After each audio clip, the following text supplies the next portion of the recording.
मैं हूँ नूर मलिक और इस टाइम हम लंदन में मौजूद हैं और हमारे साथ हैं डॉक्टर अब्बास शाह साहब। अस्सलाम वालेकुम। कैसे हैं आप? अल्हम्दुलिल्लाह खैरियत। जी अल्हम्दुलिल्लाह।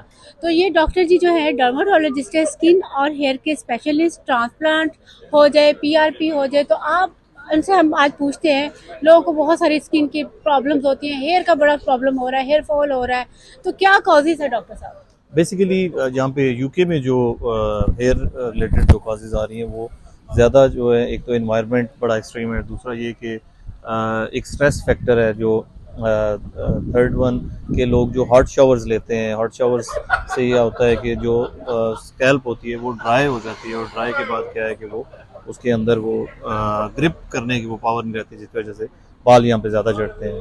जेनेटिक फैक्टर एक है कि वो उसको हम डिनाई नहीं कर सकते, इन्वायरमेंटल फैक्टर्स हैं उन्हें भी हम डिनाई नहीं कर सकते, लेकिन मेन जो भी कॉज देखने को मिली है वो ज़्यादा हॉट शावर्स यूज़ करने से, और दूसरा ये केमिकल से एक्सपोज होने, यानी कि रोज़ाना लोग शैम्पू करते हैं, यहाँ पे एक ट्रेंड कह लें या फिर एक हैबिट कह लें वो है, और लोग जेल्स वैक्स इस तरह के या फिर ब्लो ड्रायर यूज़ करते हैं, तो उससे क्या होता है कि स्कैल्प जो है वो डैमेज होने का खतरा होता है। डॉक्टर जी, जैसे इंग्लिश है, गोरे लोग हैं, गोरियां हैं, वो डेली बेसिस पे डाई भी कर रही हैं, वो स्ट्रेटनर भी कर रही हैं, लेकिन उनके बालों में तो ऐसा कुछ नहीं होता। नहीं, डेफिनेटली उनके बालों में इस तरह होता है, लेकिन हमने ऐसा देखा नहीं होता, क्योंकि वो हमारी तरह उसे बहुत ज़्यादा डिले नहीं करते।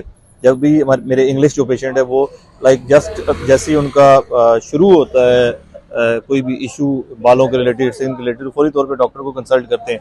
हम लोग क्या करते हैं, जो अपनी हमारी कम्युनिटी है वो पहले टोटकों पे जाती है, फिर एक दूसरे से मशवरे लेते हैं, और फिर सेल्फ मेडिकेशन करते हैं, और आखिर पे जाके जब कुछ भी नहीं उनके पास बचता ऑप्शन, तो फिर डॉक्टर के पास जाते हैं, जिसका डॉक्टर फिर उसको बड़ी मुश्किल होती है उस केस को ठीक करना।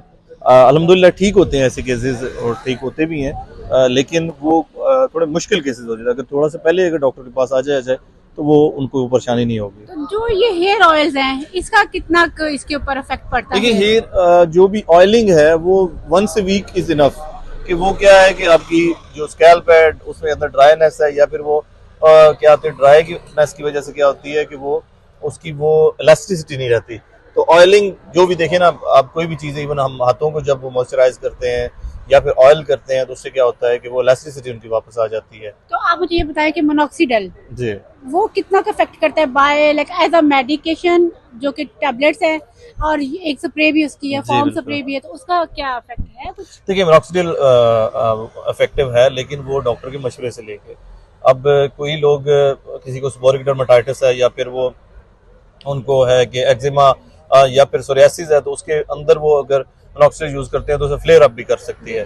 तो वो मिनॉक्सिडिल जो जब भी आप यूज़ करें तो वो डॉक्टर के मशवरे से अगर यूज़ करेंगे तो उसका ज़्यादा आपको फ़र्क पड़ेगा, बजाय कि आप सेल्फ मेडिकेशन करना शुरू कर दें। तो आप ये बताएं कि जैसे बच्चे हैं, बच्चे जो टीन एज है, उनके बाल भी बहुत गिरे, उसकी क्या कॉज है? टीन एजर्स के यहाँ पे जो मेन कॉज अगर मैं बताऊँ तो उसमें एक तो है कि ये फास्ट फूड जितना भी है, फास्ट फूड पे बहुत ज़्यादा आ गए हैं, सोने की कोई हैबिट नहीं है, खाने पीने की कोई हैबिट नहीं है, तो उसकी वजह से डेफिनेटली वो सारी चीज़ें असर करती हैं। दूसरा जो DHT हार्मोन्स होते हैं उनका भी यहाँ पे लेवल जो है एलिवेटेड होता है। आम जो अगर हम देखें कि किसी और कम्युनिटी में और यहाँ पे जो लोग रह रहे हैं यूके में, उनमें उस DHT के लेवल का फर्क है, तो उसकी वजह से भी जो बच्चे जो ग्रोन एज में होते हैं उनके बाल गिरना शुरू हो जाते तो हैं। मैं आपसे ये भी पूछती हूँ कि जैसे सुना है कि आप अगर हेयर मेडिकेशंस लेते हैं तो मेंस में एक हार्मोन होता है, जी, उन पे कोई इफेक्ट होता है? कहाँ तक ये सच्चाई है? देखिए उसमें डिफरेंट मेडिसिन है, वो लाजमी नहीं कि किसी एक मेडिसिन को लेके उसको उसके ऊपर बार बार ये बात करना कि वो टेस्टोस्टेरोन लेवल को जो वो कम कर देगा, वो ऐसे नहीं है, और वो भी किसी एक लिमिट तक है। यहाँ पे इशू ये है कि जब भी आप बगैर किसी मशवरे के लेंगे तो आपको नहीं पता कि आपने कितने मेडिसिन लेनी है, तो जब किसी मशवरे के बगैर नहीं लेंगे तो फिर वो सेल्फ मेडिकेशन में आ जाता है, और उसमें ये चीज़ें आती हैं, फेस करना होती है। लेकिन अगर कोई डॉक्टर दे रहा है और डॉक्टर को पता है कि कितना मैंने हर बंदे की एज और उसका बिल्ड के हिसाब से, उसका बॉडी वेट के हिसाब से देनी होती है मेडिसिन, तो अगर डॉक्टर दे रहे हैं तो वो ज़ाहिर है इस चीज़ को पहले ख्याल रख के देंगे, तो उसमें कोई ऐसा मुज़ायका नहीं है। और मैं जैसे एक और सवाल पूछूं कि पीआरपी कितना अफेक्ट करती है अगर आप करवाते हैं, और उसका क्या रिजल्ट है? किस टाइम पे पीआरपी करवानी चाहिए? PRP इफेक्टिव है, लेकिन अगर PRP इससे सुपीरियर आए तो उसमें आजकल जो ज़्यादा इफेक्टिव है वो एक्सोसोम्स हैं। वो समझ लें कि आप 20-25 PRP के इक्वल एक सेशन जो है वो एक्सोसोम्स का उसके इक्वलेंट और जितने भी लोग हेयर ट्रांसप्लांट की तरफ इवन जा रहे हैं या हेयर थिनिंग इतनी हो गई है कि उनकी स्कैल्प नज़र आना शुरू हो जाती है, तो वो सारे ही एक्सोसोम्स की तरफ आ रहे हैं और एक्सोसोम्स उनके लिए बेहतर ट्रीटमेंट है। पीआरपी इफेक्टिव है, लेकिन पीआरपी अगर वो 7-8 सेशन से ज़्यादा करवाई जाए तो ये क्या क्वाइट एक्सपेंसिव है? एक्सोसोम्स नहीं इतना एक्सपेंसिव नहीं, आप समझ लें कि 2 या 3 पीआरपी के इक्विवेलेंट वो एक एक्सोसोम का सेशन है और मोस्टली एक ही एक्सोसोम का सेशन होता है। तो आपका ट्रीटमेंट यूके में होता है या पाकिस्तान में? यूके में मेनली, इधर लंदन में और ब्रेडफोर्ड, प्रेस्टन, मैनचेस्टर और बर्मिंघम में। थैंक यू जी, थैंक यू।